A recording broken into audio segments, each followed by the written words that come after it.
1799 यानी 1799 में जब नेपोलियन ने मिस्र पर कब्जा किया तो इसी इलाके को जिसे वादिये मुलूक कहा जाता है, जहां पे तमाम फिरौनों की कब्रें थी, जो उनकी जाए सल्तनत थी, उस जगह भी उसने खुदाई शुरू कराई। जब नेपोलियन ने का कब्जा हो गया नेपोलियन का मिस्र के ऊपर, तो उसने खुदाई शुरू कराई, तहकीक कराई, फिरौन के बारे में, वहां के जितने फिरौन थे उनकी तहकीक कराना शुरू की, इसके नक्शे बनाए, उनकी कब्रों को दरियाफ्त किया। ये मामला चलता रहा खुदाई का अमल, और तकरीबन 100 बरस तक चला है। 100 बरस तक लाश मिली विक्टर लूर को। ये गया 1898 में, उसको एक लाश मिली उसी जगह पर।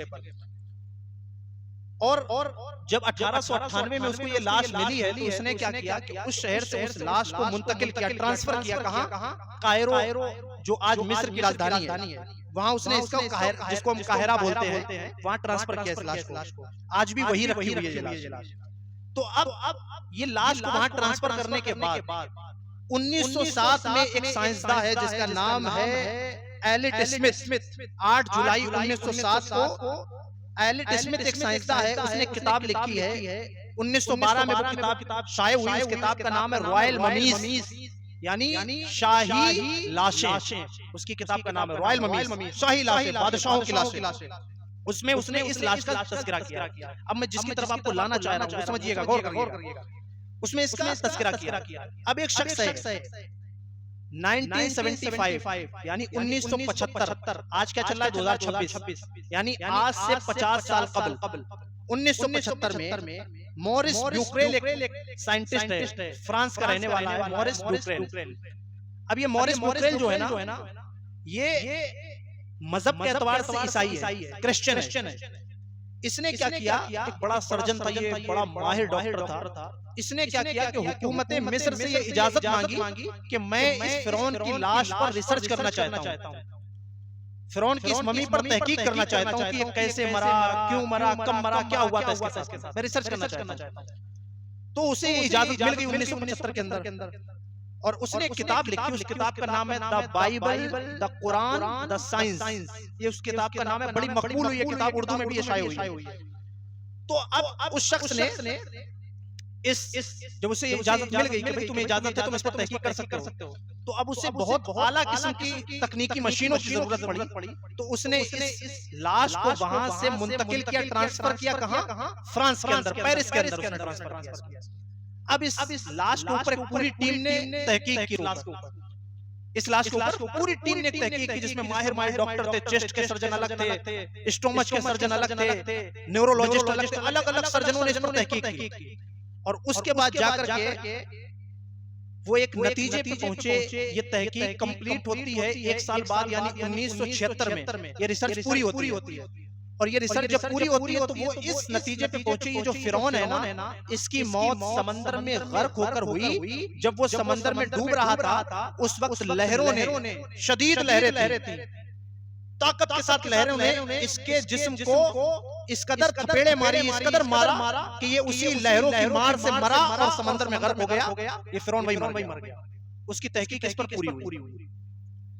अब उसके जहन में एक सवाल आया कि यार ये जो समंदर में मरा है, ये समंदर में मरा है, लेकिन निकला कहां से है? कब्र के अंदर से। और निकला है जब इसकी लाश मिली है, तो इसकी लाश को ममीफाई किसने किया? ममी, मैं बता दूं किसको कहते हैं। ममी कहते हैं किसी के मुर्दा बदन के ऊपर, मुर्दा बॉडी के ऊपर कुछ ऐसे लेप लगाए जाते हैं, कुछ ऐसे केमिकल लगाए जाते हैं जिससे उसे बाकी रखा जाए, उसका जिस्म जाया ना हो। तो इसको ममीफाई किसने किया? इसकी मम्मी किसने बनाई जब ये समंदर के अंदर गर्क होकर मरा था? उसके सवाल, उसका ये सवाल उसके जहन में कौनता रहा। अब वो बड़ा परेशान था। तो जब ईसाई था तो उसने क्या किया कि अब ऐसा किया जाए कि मैं ईसाई हूं, तो ये वाकया मूसा अलैहिस्सलाम के दौर का है, तो तौरेत को मंगाया जाए, बाइबल को मंगाया जाए। तो उसने तौरेत को मंगाया, बाइबल को मंगाया। तो बाइबल के अंदर चैप्टर नंबर 14 में और आयत नंबर 28 और 29 में एक चैप्टर है किताबुल खुरूज, एग्जिट का चैप्टर। उसके अंदर लिखा हुआ है, बाइबल के अंदर, अभी कुरान की बात नहीं है, उसमें लिखा है फिरौन का लश्कर जब बनी इस्राइल के पीछे गया तो सब समंदर में गर्क हो गए, कोई नहीं बचा।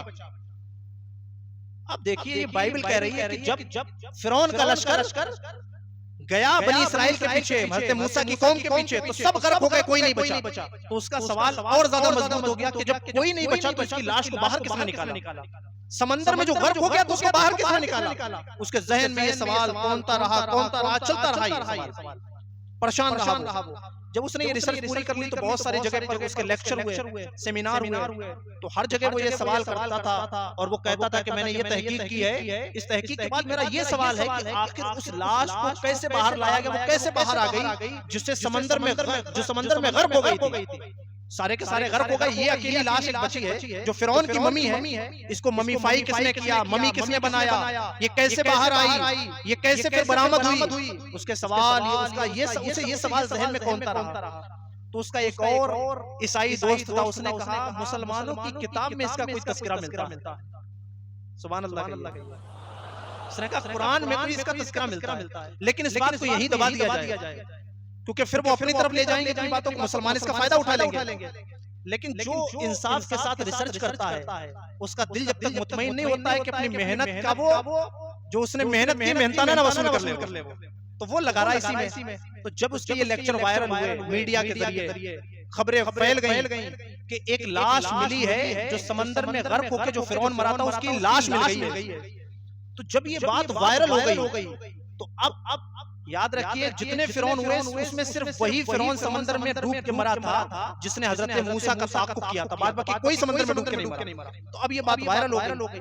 जब वायरल हो गई तो सऊदी अरब के अंदर एक प्रोग्राम हुआ। उस प्रोग्राम के अंदर एक कॉन्फ्रेंस हुई। उस कॉन्फ्रेंस में इसको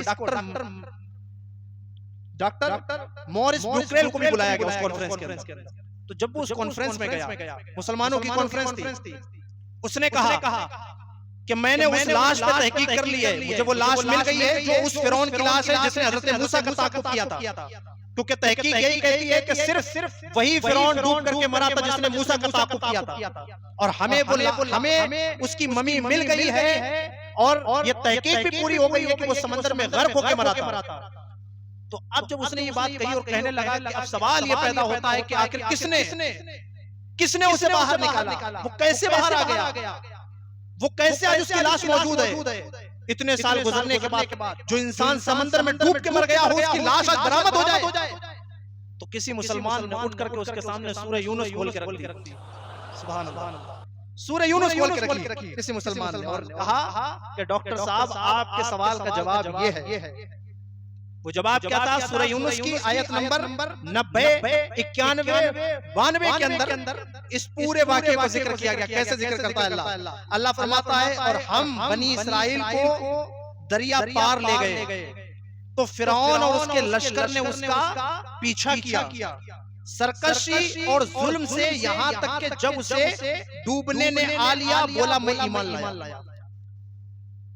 क्या कहा कुरान ने कि हम बनी इस्राइल को दरिया के पार ले गए, उसके लश्कर ने वहां पर जो है फिरौन के लश्कर ने उनका पीछा किया सरकशी के लिए, जुल्म करने के लिए, यहाँ तक के उसे डूबने ने आ लिया, यानी समंदरों की लहरों ने अपने लपेट में ले लिया, डूब गया वो। जब डूबने लगा तो कहने लगा मैं ईमान लाया। काला आमनतु अन्नहु ला इलाहा इल्लल्लज़ी आमनत बिही बनु इस्राईला व अना मिनल मुस्लिमीन, कहने लगा मैं ईमान लाया कि कोई सच्चा माबूद नहीं सिवा उसके जिस पर बनी इस्राइल ईमान रखते हैं। कुरान कह रहा है, इस पूरे वाक़े का जिक्र कर रहा है और क्या कह रहा है कि हम अब किसी को माबूद नहीं मानते, वही माबूद है जिस पर बनी इस्राइल ईमान रखते। जबकि फिरौन पहले खुदाई का दावा करता था, अपने आप को खुदा कहलाता था, अपना सजदा कराता था। लेकिन अब क्या कह रहा है, जब उसे समंदर की लहरों ने मारना शुरू किया, जब थपेड़े पड़ना शुरू हुए तो कह रहा है मैं ईमान लाया, मुसलमान हो गया। लेकिन आगे फरमाया अल्लाह ताला ने कि तू अब मुसलमान होने को कहता है, तू कहता है मैं ईमान लाया, क्या अब कहता है तू ईमान लाया, पहले तू नाफरमान था, फसादी था, फसाद करता था। सूरह यूनुस की 91 नंबर आयत यहाँ पे कंप्लीट हुई। 92 नंबर आयत में क्या फरमाया? अल्लाह ने फरमाया आज हम तेरी लाश को बचा लेंगे, महफूज कर लेंगे, उतरा देंगे पानी, ऊपर उतरा देगा पानी, उसको ऊपर उछाल देगा और तू अपने पिछलों यानी तुम्हारे बाद के आने वालों के लिए इबरत का निशान बना देंगे। और बेशक लोग हमारी आयतों से गाफिल है, गफलत में है हमारी आयतों से। समझिए आप, जो लाश कुरान नाजिल होने के 1200 साल 1100 साल के बाद मिल रही है, और जिस पर रिसर्च होकर के 300 साल पहले रिसर्च हुई है, रिसर्च होकर के पता 300 साल पहले लाश मिल रही है, 50 साल पहले रिसर्च ये कंप्लीट हो रही है कि ये इंसान जो है, फिरौन जो है, जो ये लाश मिली है, ये जो गर्क हुआ था दरिया के अंदर, समंदर में गर्क होकर इसकी मौत हुई थी, उससे पहले उसका कोई पता न था, कोई उसका ठिकाना ना था, किसी को उसके ताल्लुक से मालूम ना था। जब 300 साल पहले मिल गई तब भी लोगों ने कहा कोई ये फिरौन है, किसी को नहीं पता था ये वो फिरौन है जिसने मूसा का पीछा किया था, ये वो फिरौन है जिसने बनी इस्राइल का पीछा किया था। लेकिन सोचे जरा, 1400 साल पहले एक किताब है जो इसका पता दे रही है, 1400 साल पहले एक किताब है जो बता रही है कि हम जब बनी इस्राइल का पीछा किया है फिरौन ने, तब हमने उसको समंदर में गर्क कर दिया, और फिर जब वो कहने लगा कि हम ईमान लाए, तो हमने उससे कहा कि पहले तू फसादी था, नाफरमान था, अब ईमान लाने की बात करता है। बेशक हम तेरी लाश को बचा लेंगे, जो आने वाले लोगों के लिए निशानी होगी, इबरत होगी। और आगे अल्लाह ताला ने क्या फरमा दिया? अल्लाह ताला ने आगे फरमाया, जो आखिरी आयत का टुकड़ा है, फरमाया कि बेशक लोग हमारी आयतों से गाफिल हैं, हमारी निशानियों से गफलत में है अभी। गोया अल्लाह ताला ने बता दिया कि गफलत में है अभी लोग, जब तक कि रिसर्च पूरी नहीं हुई थी अभी तक गफलत में है। जिस दिन रिसर्च पूरी होगी लोगों के सामने ये राज मुनकशिफ हो जाएगा कि अल्लाह ताला ने आज रिसर्च कर रही है साइंस, लेकिन अल्लाह ताला ने पहले ही इसका पता दे दिया था। हजरत मोहतरम, जब उस शख्स के पास, जब उस रिसर्चर के पास, उस साइंटिस्ट के पास, मॉरिस ब्यूक्रेल के पास जब ये बात आई, उसने कुरान में पढ़ा, फौरन जज्बात से खड़ा हो गया और खड़े होकर के कहने लगा, अशहदु अन ला इलाहा इल्लल्लाह वहदहु ला शरीका लह व अशहदु अन्ना मुहम्मदन अब्दुहु व रसूलुहु। कलमा पढ़कर के मुसलमान हो गया।